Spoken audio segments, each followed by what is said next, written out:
As informações de nossas tabelas podem ser localizadas por um código que é uma coordenada gráfica da posição da informação. Estudaremos agora como funciona a função índice. Neste local aqui, nós aplicamos a função índice. Clicando duas vezes, nós visualizamos a edição da fórmula. Então, nós temos aqui a função índice, e nesta parte aqui, de C6, dois pontos, a E15, nós definimos a matriz, ou a referência, da minha seleção, os dados que eu estou pesquisando. Tá?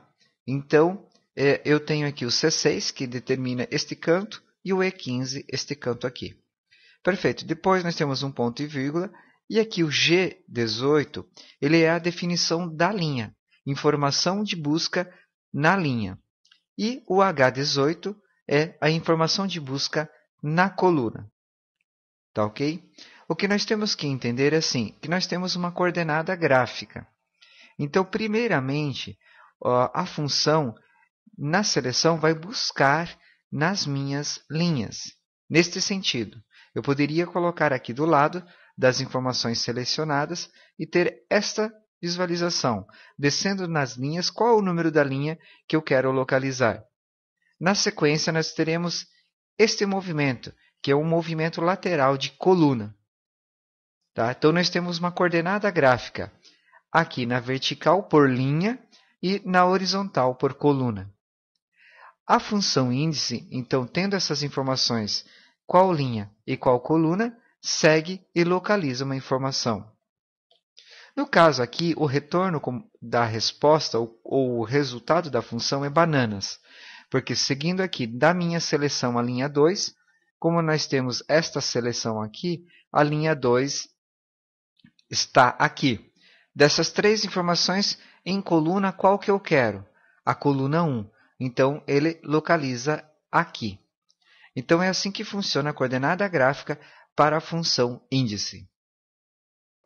Então, agora nós vamos inserir a função índice, digitando ela na planilha.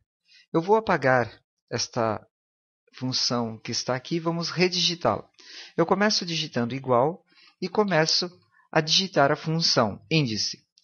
O Excel vai sugerir aqui a função, eu dou um Tab e passo para os argumentos da função. O primeiro argumento é a seleção das informações, por matriz ou por referência. Eu vou selecionar aqui por matriz uma seleção única, ponto e vírgula. Após selecionar os dados, eu vou para as informações da minha busca, que é a referência da linha. Como eu quero uma planilha dinâmica, uma busca dinâmica desse índice, eu vou selecionar um valor na planilha, porque nesse local eu posso alterar posteriormente o valor e localizar outras informações. Ponto e vírgula, o mesmo ocorre agora com o argumento da coluna, selecionando aqui. Se eu tivesse escolhido uma seleção por referência, agora eu teria que escolher área. Como eu fiz uma seleção única de matriz, então eu posso fechar o parênteses e encerrar a função com um Enter. Observe, então ele localizou bananas na segunda linha da minha seleção, primeira, segunda, na primeira coluna, então, aqui. Se eu modificar as informações de linha e as informações de coluna, por exemplo, linha 3 e coluna 3, ele modifica o resultado. Então, vamos lá da minha seleção, primeira linha, segunda linha, terceira linha. Primeira coluna, segunda coluna, terceira coluna. Localiza o valor. Eu vou inserir agora a função índice por caixa de diálogo e selecionando duas áreas com conteúdo. Então, vamos lá. Primeiro, eu vou clicar no local de resposta, de resultado da função. Venho aqui em Fórmulas. E na biblioteca de funções, vou pegar aqui a categoria Pesquisa e Referência. Vou escolher Índice. Neste primeiro momento dos argumentos, ele pede o tipo de seleção. Como eu vou escolher com duas áreas, então eu tenho que informar a área. Por isso, eu vou escolher a segunda opção aqui. Dou um OK e vou para argumentos da função. Esses dois argumentos são obrigatórios e esses dois não obrigatórios. Aqui na referência é onde eu vou selecionar as minhas duas áreas. Observem como eu faço.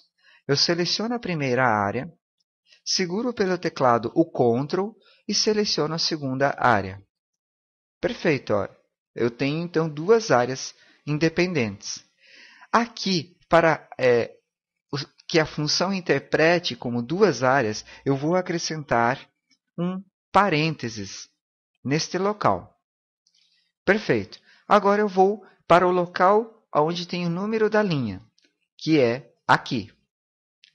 Número da coluna. O número da coluna, então eu clico na caixa de diálogo e seleciono o local onde estará o número da coluna.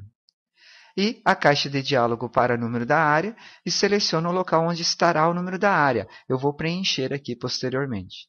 Perfeito.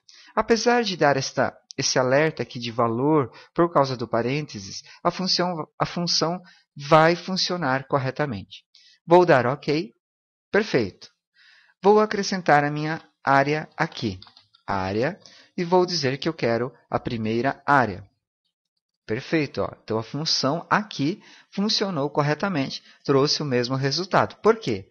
Porque a terceira linha, 1, 2, 3, e a terceira coluna, 1, 2, 3, da primeira área, que é a parte de cima, corresponde ao mesmo argumento, né, a mesma função anterior.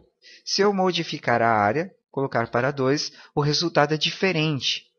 Por quê? Porque ele tem a área 2. A área 2 é esta. Terceira linha, primeira, segunda, terceira, e terceira coluna, primeira, segunda e terceira. Ele localiza este valor, então.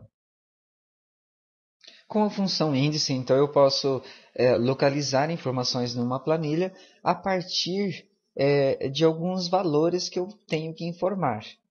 Tá? Então, no caso aqui, eu tenho 332, poderia ser um código para localizar esta informação.